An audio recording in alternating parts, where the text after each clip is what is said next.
बड़ी बहू वर्षा हर काम में बहुत तेज थी। वहीं छोटी बहू हर्षा हर काम आराम से करती। वर्षा को अपनी तेजी पर बहुत घमंड था।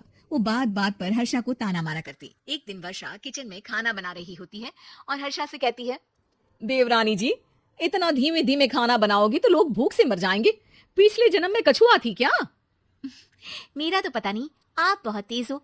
आप पिछले जन्म में घोड़ा थी क्या? वर्षा आराम से चली जाती है। खाना खाने के बाद वर्षा का पति गौतम, हर्षा का पति लोकेश और उनके माता पिता बैठकर टीवी देख रहे होते हैं। तभी सास कहती है, अरे रामायण लगा दो हर्षा। हर्षा धीरे धीरे चैनल बदलती है। जब तक रामायण की चैनल पर पहुंचेगी रावण मर भी चुका होगा। हाँ बेटा हर्षा, जल्दी लगा देना, राम भगवान के दर्शन कर लूं। जी लगा तो रही हूँ। इतना स्लो? सासू माँ, इतने में तो अयोध्या जाके राम भगवान के दर्शन कराएंगी। सब वर्षा की बात पर हंसने लगते हैं। वर्षा हर्षा के हाथ से रिमोट लेकर रामायण लगा देती है। हर्षा बुरा नहीं मानती और वो भी हंसते हुए वहां से चली जाती है। एक दिन हर्षा खाना खा रही होती है। तभी वर्षा वहां आके कहती है, अरे कितना धीमे धीमे खा रही हो, इतने में तो शादी में 100 लोग खाना खा लेते। आधे घंटे से खाना खा रही हो तुम। अरे खाने को चबा चबा कर खाना चाहिए। हाँ हाँ, आप तो चबा के भी खाती हो और दबा के भी। अरे आपको मेरे धीरे खाने से दिक्कत है या ज्यादा खाने से? अरे आप धीमे खाओ या ज्यादा खाओ मुझे क्या, बस मैं ये कहने आई थी कि सुबह कुछ मेहमान आ रहे हैं, जल्दी उठ के खाना बना लेना, देर मत करना। साथ में बनाते हैं ना।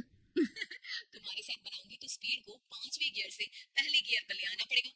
अरे भाई, तुम्हारे साथ रहकर तो मेरी तेज रफ्तार पर भी असर पड़ेगा और मैं भी तुम्हारी तरह हौले हौले काम करने लगूंगी सब। ठीक है, मैं पराठे बना लूंगी और सब्जी बना लूंगी। आप चपाती बना लेना और दाल बना लेना। हाँ हाँ ठीक है, पर अलग अलग ही बनाएंगे। अगले दिन हर्षा जल्दी उठ के काम करने लगती है और वर्षा सुबह उठ के ये सोच के वापस सो जाती है कि काम तो वो तेज कर ही लेती है, अगर थोड़ी देर सो भी जाएगी तो भी हर्षा से पहले तो काम निपटा ही लेगी। हर्षा बेटा, आज भगवान के लिए थोड़ा जल्दी हाथ चलाना। हाँ, मेहमान आने ही वाले हैं। जी हाँ माँ, आटा गूंद लिया है, आलू उबल रहे हैं, पराठे बनाने ही वाली हूँ, फिर सब्जी भी बना लूंगी। इतने में ही वर्षा वहां आ जाती है। माँ जी, मेरा तो आप टेंशन ही मत लो, अभी उठी हूँ, लेकिन देखना खाना फटाफट राजधानी एक्सप्रेस की स्पीड से बना दूंगी। इतने में ही मेहमान आ जाते हैं। आइए आइए आइए, खाना बन ही रहा है, चाय बनवा लेती हूँ पहले आपके लिए। सास किचन में आती है। वर्षा, वो लोग आ गए, चाय बना दे जल्दी से। हर्षा को नहीं बोल रही क्योंकि वो तो सुबह की चाय देने में शाम कर देगी। चाय बन भी चुकी है माँ जी। वर्षा तेज ही नहीं, सबसे तेज है। आप चलिए, मैं चाय लेकर आती हूँ। वर्षा मेहमानों के सामने चाय लेकर जाती है। ये हमारी बहू है वर्षा, तेज वर्षा कहते हैं इसको। हर काम में इतनी तेजी रखती है जैसे मिल्खा सिंह भाग रहा हो। अरे वाह वाह, फिर तो खाना भी जल्दी मिलेगा हमको। हाँ हाँ, आप चाय नाश्ता खत्म कर लेंगे, उसके पहले ही वर्षा जल्दी से स्वादिष्ट खाना भी लेकर आ जाएगी। वादा तो कर लिया जल्दी खाना देने का। आपकी चपाती भी नहीं बनी और दाल भी नहीं उबली। फिर भी तुमसे पहले काम खत्म हो जाएगा मेरा। तुम्हारी तरह नहीं हूँ, घड़ी की सबसे पतली सुई की जैसे धीमे धीमे धीमे काम करती हो तुम। बस वर्षा अपने तेज हाथों से दाल कुकर में चढ़ाती है और आटा निकाल के गूंथने लगती है।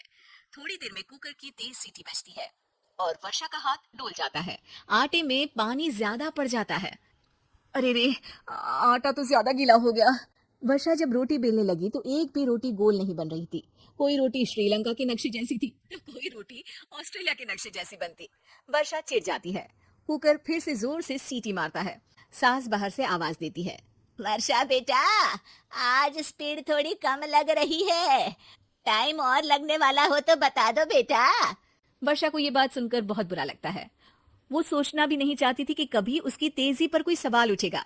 वहीं हर्षा धीमे धीमे अपना काम करती रहती है। वर्षा दाल बनाते वक्त भी इतनी घबरा जाती है कि जल्दबाजी में दाल में नमक ज्यादा गिर जाता है।